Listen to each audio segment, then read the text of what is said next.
gracias por la invitación, gracias al Plan Fénix, a Abraham, que tuve el gusto de tenerlo. En ese momento lo veía distinto porque era joven y rebelde, pero de director de la escuela Carlos Pellegrini cuando yo era estudiante. Ah, no sabía. Así que bueno. Bueno, también agradecer a Juan Santarcángel. Sin rencor. Sin rencor. No, nos acompañaba a las marchas, así que era en la etapa de la que hablaba Matías en la década del 90. Así que bueno, soy un joven investigador dentro de todo, no tan joven, pero agradecer a Juan Santarcángelo también la invitación al panel y a la revista. Bueno, un gusto estar con Matías Culfas también en el panel y con ustedes, con todos los que, yo también me acabo de enterar, todos los que participaron en este dossier. Es un honor enorme desde mi punto de vista de joven investigador, integrar esa revista con gente tan prestigiosa, digamos, una revista tan prestigiosa, por cierto. Bueno, tanto por lo que me tocó escribir en el dossier como por el título, ¿no? La deuda externa y los limitantes al desarrollo, y también porque estamos, y hay que decirlo, digamos, en un viernes preelectoral. Mi intervención va a estar dirigida a los tiempos actuales. Por supuesto que eso obliga a ser cauto, porque se trata de un hecho no consumado, pero no deja de brindarnos varios elementos para hacer algunas hipótesis y abrir el debate en ese sentido. Porque efectivamente la deuda externa, que siempre ocupó un lugar central en la historia económica argentina, como bien me imagino que lo va a mostrar el dossier, en la actualidad vuelve a tener, digamos, la gestión de Macri no está exenta o no se exime de esa cuestión. Es más, todo lo contrario. Y yo coincido en algunas de las cuestiones que planteaba Matías respecto a que la deuda externa, en definitiva, uno lo puede ver como cualquier variable económica, como una herramienta, digamos, ¿no? Una herramienta que puede ser utilizada de una u otra forma, siempre va a tener una determinada orientación de acuerdo al patrón de acumulación en el cual se inserta. Me parece que eso vale para la deuda, y vale para cualquier herramienta de política monetaria, fiscal, cambiaria, etcétera, etcétera. Es mucho más interesante cuando uno lo vincula, esas variables y esas herramientas de política económica con los regímenes de acumulación de los cuales se escriben, porque los movimientos van a ser absolutamente distintos, sus orígenes y sus consecuencias también. Por eso en la industrialización sustitutiva también la deuda externa ocupaba un rol significativo, pero tenía como objetivo principal el financiamiento, fundamentalmente en los periodos de estrangulamiento en la balanza de pagos, para adquirir los bienes del exterior que hacían falta para impulsar el proceso de industrialización. Fíjense que es una deuda externa muy vinculada a la economía real y que por supuesto también tenía consecuencias negativas, ciertamente negativas, en la medida de que el endeudamiento también formó parte o constituyó, por así decirlo, una pieza clave para que los organismos internacionales de crédito, corregime Noemí si lo digo mal, que vos sos especialista en el tema, que eran los operadores políticos de los acreedores, impongan las políticas de ajustes en los momentos de estrangulamiento del sector externo. Es decir, ahí también la deuda externa cumplió un rol. Claramente no era el que jerarquizaba el proceso de acumulación, pero sí era un rol importante en la economía y tenía consecuencias desde ese punto de vista. Está claro que, como bien, yo no quiero abundar en eso, Juan y Matías plantearon, en el modelo de valorización financiera a partir de la dictadura militar pasa a ocupar un rol mucho más importante en el sentido que jerarquiza el proceso de acumulación con este circuito de valorización, deuda, valorización y fuga. Y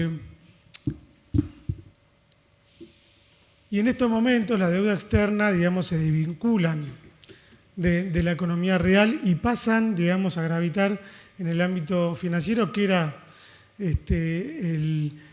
la esfera de la actividad económica en la cual los grupos económicos y los conglomerados extranjeros potenciaban su rentabilidad y su proceso de acumulación. Acá no se habló mucho, pero no quiero dejar, antes de ir a Macri, dejar de decir que efectivamente la deuda externa también ocupó un rol relevante en el marco de las gestiones kirchneristas y ocupó un lugar relevante en el sentido contrario a los anteriores, pero no dejó de ser un tema sumamente presente y sumamente discutido en el marco del desendeudamiento, digamos, ¿no?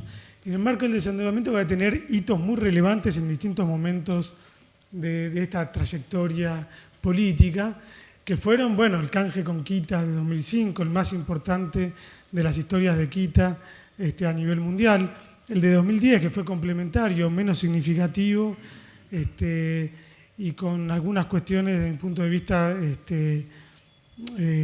menos exitoso en el cambio de composición de la deuda, pero que también fue relevante. El pago del FMI, digamos, hubo distintos momentos, hitos, digamos, de ese periodo en el cual la deuda siguió ocupando un rol importante en la economía y bueno, y terminó con el conflicto de los fondos buitres, digamos, fíjense cómo esa situación previa, digamos, de valorización financiera que culminó con la gran crisis de fin de siglo, generó una situación en la cual, a pesar del desendeudamiento que quiero plantear, fue en términos relativos y absolutos, a pesar del desendeudamiento en términos relativos respecto al Producto Bruto Interno, pero también en términos absolutos, porque cuando uno lo mira en dólares constantes, hay una caída de 1.000 millones de dólares anuales en la deuda externa durante las gestiones kirchneristas. La deuda siguió ocupando un rol central en ese proceso. Bueno, bajo la gestión de Cambiemos, como decía, no hay cambios desde este punto de vista, sigue ocupando un rol central, pero sí hay cambios muy significativos respecto al rol que ocupaba la deuda y al movimiento que empezó a tener la deuda externa respecto al kirchnerismo. Y a modo de hipótesis, digo, empecé diciendo que iba a ser cauto y ahora no lo voy a hacer, pero a modo de hipótesis, lo que yo planteo, que en realidad también, y de paso hago propaganda, forma parte de las conclusiones de un libro que acaba de publicarse del área de economía de Flaxo, Endeudar y Fugar del siglo XXI, que invito a leerlo y sobre todo a comprarlo, como dije hace poco en un congreso, que estaba Noemí, por eso lo aclaro. Son los mismos chistes, ¿no? Pero bueno, hay un retorno de nuestro punto de vista a la valorización financiera, con características muy distintas. Obviamente siempre las circunstancias históricas obligan a señalar las diferencias, pero sí hay un cambio significativo respecto a una economía que durante el kirchnerismo, con muchos problemas, pivoteaba en torno a la economía real y al impulso del consumo, cuando uno quiere buscar algunas variables que se mantuvieron en los periodos, porque es cierto que hubo cambios significativos que uno puede dividir en 2 o 3 etapas, de acuerdo. ¿No? Hay un libro muy bueno, ya que hago propaganda, hago para otro, ¿no? También del siglo XXI, de Matías Culfas. Pero efectivamente, a pesar de los cambios y de las fluctuaciones que hubieron en el marco del ciclo kirchnerista, lo cierto es que se sustentó el proceso económico no en la valorización financiera, sino en la economía real, y eso generaba un cambio relevante respecto al patrón de acumulación anterior. El gobierno que abre Macri, digamos, con una rápida, digamos, uno podría decir con un enfoque gradualista en algunos aspectos, pero con un fuerte shock de medidas en sus primeros 2 meses de gobierno, que incluyeron el acuerdo de los fondos buitre muy acelerado desde mi punto de vista, más allá de las circunstancias adversas en términos internacionales, una negociación bastante pobre, sí, bastante concesiva a los intereses de los fondos buitre, generaron, digamos, las posibilidades para intentar, por así decirlo, solucionar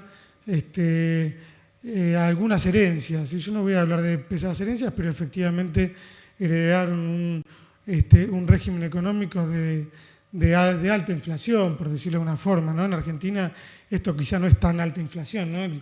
Cuando estaban hablando de historia, ¿no? Después de la gran crisis del 81-82, un régimen de alta inflación y brecha fiscal y externa la heredó el gobierno de Alfonsín, ¿no? Digamos, con una inflación que superaba el 300%, ¿no?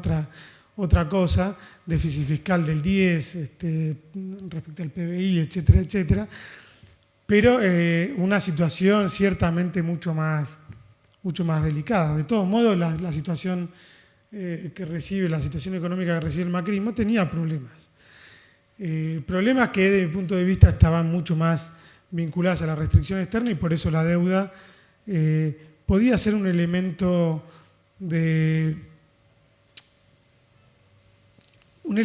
para solucionarlo coyunturalmente, ¿no?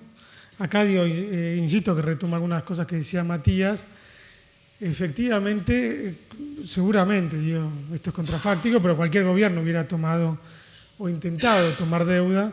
El tema es cuál es, primero, la magnitud de esa deuda y, en segundo lugar, qué es lo que se hace en la economía y desde ese punto de vista cómo se inserta la deuda en la economía.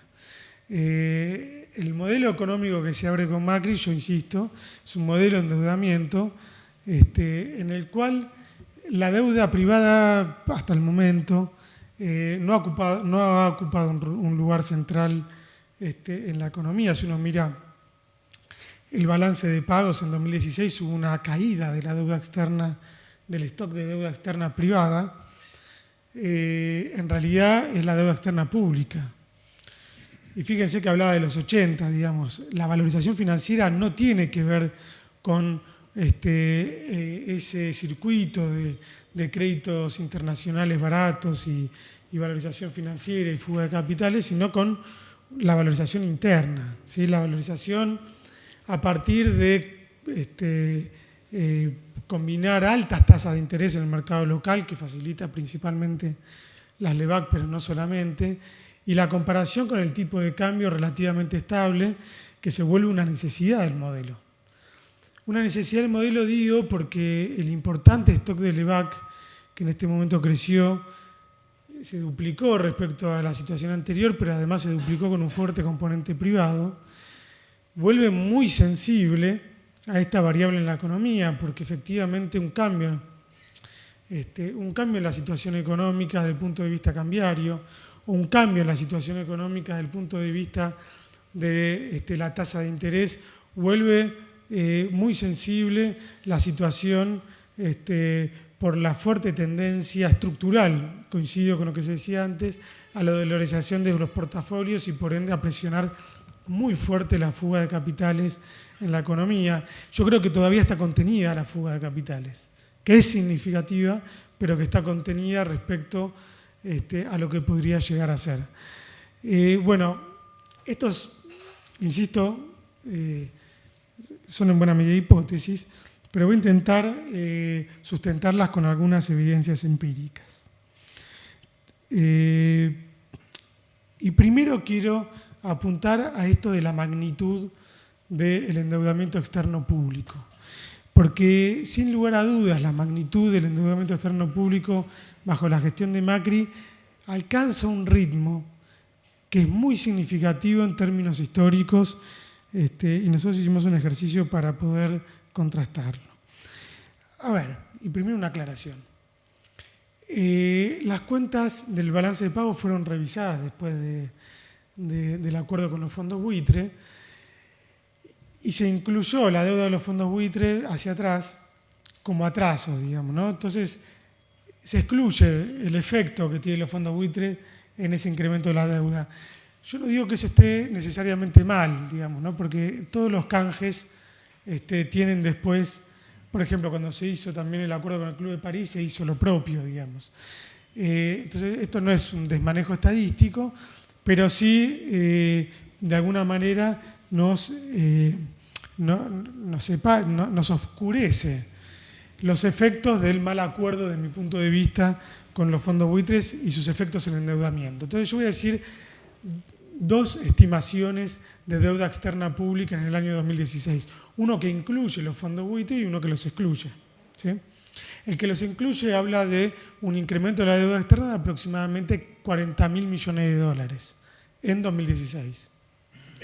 El que lo excluye de aproximadamente supera, no por mucho, los 20.000 millones de dólares. Si uno quiere comparar ese endeudamiento en términos históricos, lo mejor es hacerlo en términos de dólares constantes, o sea, en términos absolutos, pero también hay que hacerlo en términos de relación con el Producto Bruto Interno. Entonces vamos a hacer las dos. En primer lugar, en términos absolutos, claramente, esos 20 y pico mil millones de dólares. ¿Sí? ¿Por qué digo 20 y pico mil? Porque después corrigen siempre el balance de pagos y hace que la estimación que venía siendo hasta hace poco de 25.000 millones, ahora es de 22.000 millones. Pero no los quiero marear tanto. La de los 20.000 millones de dólares equivale al máximo, al récord que había tenido el endeudamiento en Argentina, que había sido en la Guerra de Malvinas en 1982, que en dólares constantes actuales había alcanzado 21.000 millones de dólares. Ahora, si consideramos los fondos buitres, estamos hablando de un incremento de la deuda del doble, ¿sí? Respecto al anterior récord de la historia en la Argentina. Y también había superado los picos, los récords de la deuda de los distintos gobiernos. Alfonsín había tenido el pico en 1987, deuda externa pública, con 15.000 millones de dólares. Menem en el año 1994 con 12.000 millones de dólares. Siempre hablo a valores actuales. Y bueno, el kirchnerismo, ya había dicho, tuvo desendeudamiento. Es decir, el primer año del gobierno de Macri refleja un endeudamiento que es muy elevado en términos históricos y que parece mantenerse, con menor envergadura, pero parece mantenerse en este año. El primer semestre ya acumula 15.000 millones de dólares de incremento de la deuda en términos netos, ¿sí? Ahora, en términos de la relación, el ratio de la deuda externa sobre el PBI, la deuda externa pública sobre el PBI, ciertamente muestra, digamos, que había una situación bastante cómoda desde este punto de vista, había márgenes de acción para endeudarse, pero yo quiero marcar algún pero respecto a esa cuestión. La deuda externa pública sobre el PBI alcanzaba el 15% en 2015. En 2016 se lo llevó a 24%, ¿sí? Que puse ahí, ese es el número, se excluye o no se excluye a los fondos buitre. Es decir, hay un aumento de casi 10 puntos porcentuales en el incremento del ratio deuda-PBI.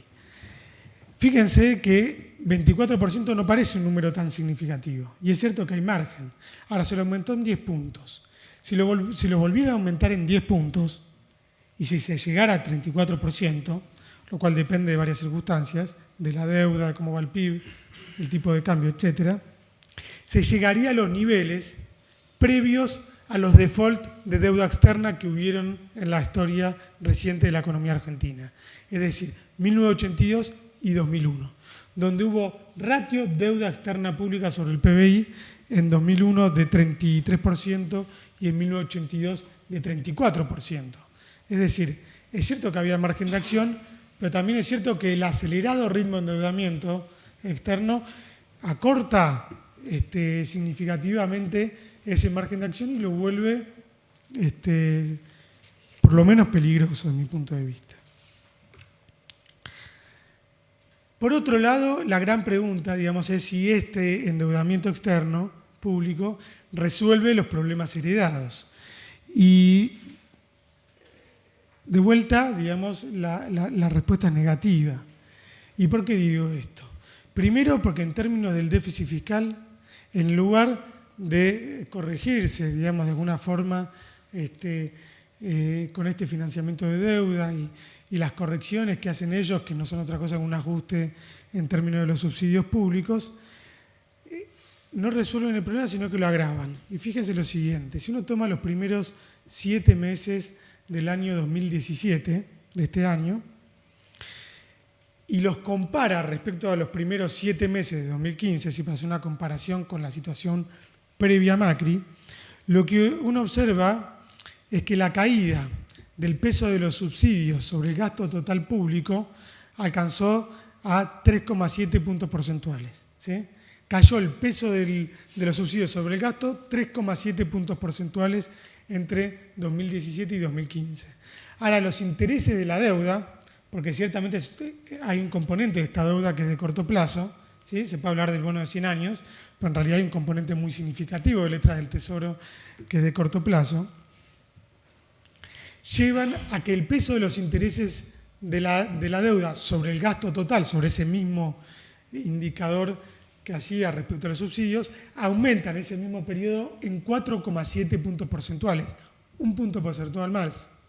Es decir, más que compensa la quita de subsidios, y esto lo que genera es un incremento del déficit financiero que en términos reales aumentó respecto a 2015 en 8% en pesos constantes. Sin el blanqueo de capitales, esto se profundizaría incluso.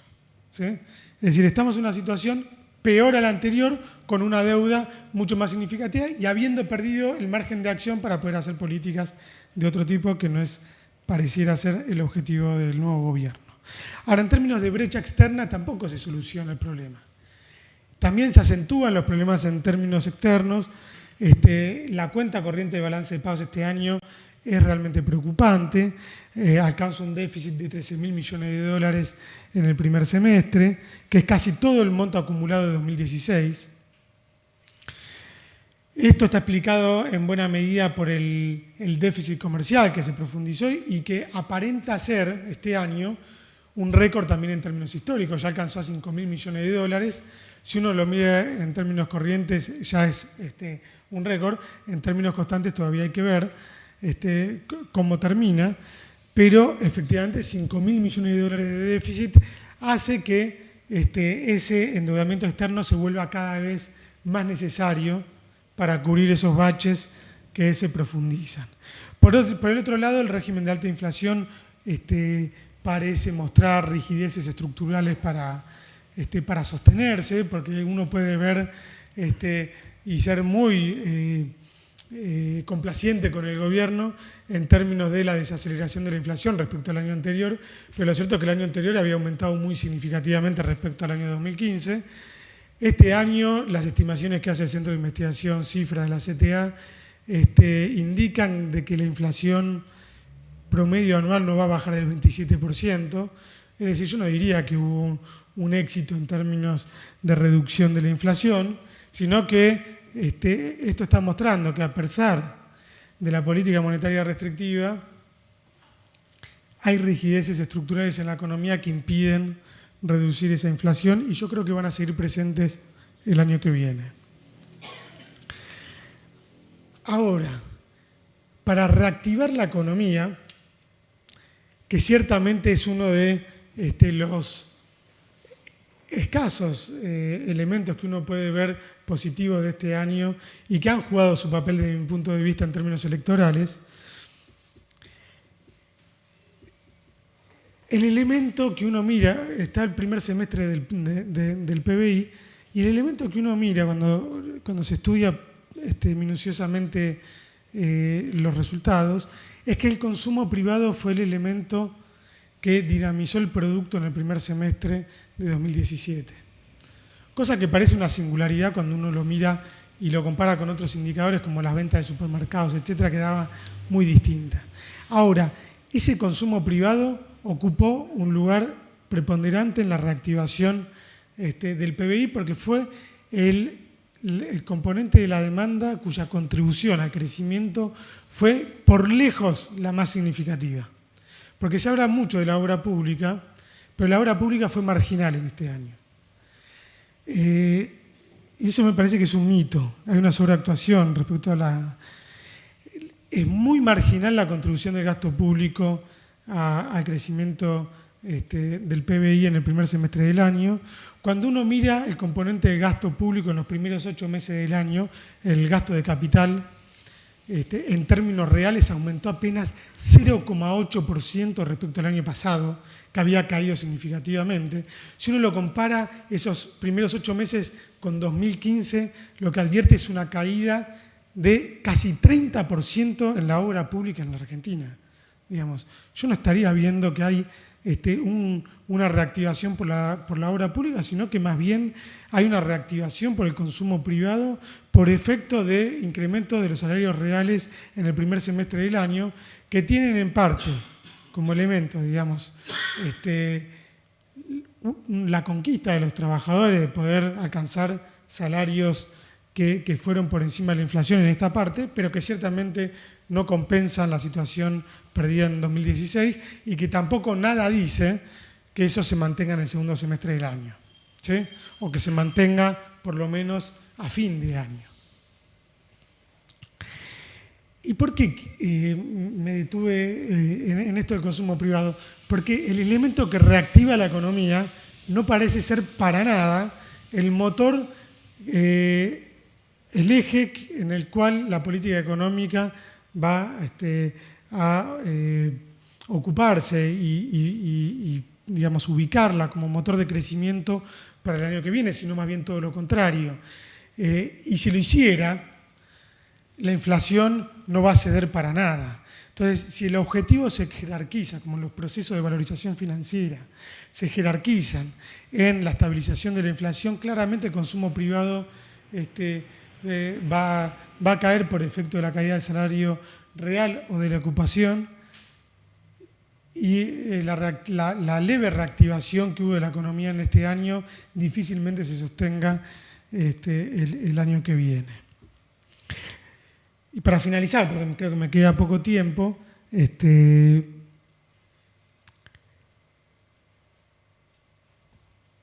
quiero terminar planteando que toda esta situación macro de coyuntura ocurre en un contexto en el cual la valorización financiera se potencia. La valorización financiera se potencia con el sostenimiento de altas tasas de interés que se buscan mantener, y esto es una encrucijada para el gobierno, una encrucijada de la cual no se avisoran para nada su resolución. Yo para nada voy a plantear que la burbuja financiera se va a pinchar pronto o que no tienen margen para seguir endeudándose por algunos años más, pero lo cierto y que es claro es que la resolución de una situación de este tipo supone situaciones críticas y regresivas para los sectores populares en la Argentina, como se ha vivido en las experiencias históricas de valorización financiera en la Argentina, y eso tarde o temprano va a ocurrir. Uno no sabe cuándo es, pero efectivamente lo que sabe es que va a ocurrir. Muchas gracias.